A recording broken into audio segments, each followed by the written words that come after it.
ಚಿಕ್ಕ ಕಥೆ. ಮರದ ನೆರಳು. ಒಂದು ಚಿಕ್ಕ ಹಳ್ಳಿ ಇತ್ತು. ಆ ಹಳ್ಳಿಯ ಹೊರಗೆ ಒಂದು ದೊಡ್ಡ ಆಲದ ಮರವಿತ್ತು.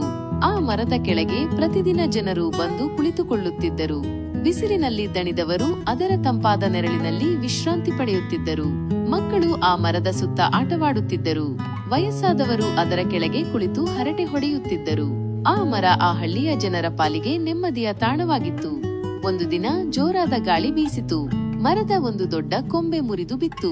ಜನರು ಗಾಬರಿಯಿಂದ ಓಡಿ ಹೋದರು. ಮರಕ್ಕೆ ಏನಾದರೂ ತೊಂದರೆಯಾಯಿತೆ ಎಂದು ಎಲ್ಲರೂ ಚಿಂತಿತರಾದರು. ಆದರೆ ಮರ ಗಟ್ಟಿಯಾಗಿ ನಿಂತಿತ್ತು. ಮುರಿದ ಕೊಂಬೆಯ ಜಾಗದಲ್ಲಿ ಒಂದು ಸಣ್ಣ ಗಾಯ ಕಾಣುತ್ತಿತ್ತು ಅಷ್ಟೇ. ಆ ಘಟನೆಯ ನಂತರ ಜನರು ಮರದ ಬಗ್ಗೆ ಇನ್ನಷ್ಟು ಕಾಳಜಿ ವಹಿಸಲು ಪ್ರಾರಂಭಿಸಿದರು. ಅದರ ಸುತ್ತಲೂ ಸ್ವಚ್ಛವಾಗಿ ಇಟ್ಟುಕೊಂಡರು. ಅದಕ್ಕೆ ನೀರು ಹಾಕಿದರು. ಮುರಿದ ಕೊಂಬೆಯ ಜಾಗದಲ್ಲಿ ಹೊಸ ಚಿಗುರು ಮೂಡಲು ಪ್ರಾರಂಭಿಸಿತು. ಕಾಲ ಕಳೆದಂತೆ ಆ ಚಿಕ್ಕ ಗಾಯ ಮಾಯವಾಯಿತು. ಮರ ಮತ್ತೆ ಮೊದಲಿನಂತೆ ಹಸಿರಿನಿಂದ ಕಂಗೊಳಿಸುತ್ತಿತ್ತು. ಅದರ ನೆರಳು ಎಂದಿನಂತೆ ಜನರಿಗೆ ತಂಪು ನೀಡುತ್ತಿತ್ತು. ಆ ಮರ ಕೇವಲ ಮರವಾಗಿದ್ದಲ್ಲ, ಅದು ಆ ಹಳ್ಳಿಯ ಜನರ ಬಾಂಧವ್ಯದ ಸಂಕೇತವಾಗಿತ್ತು.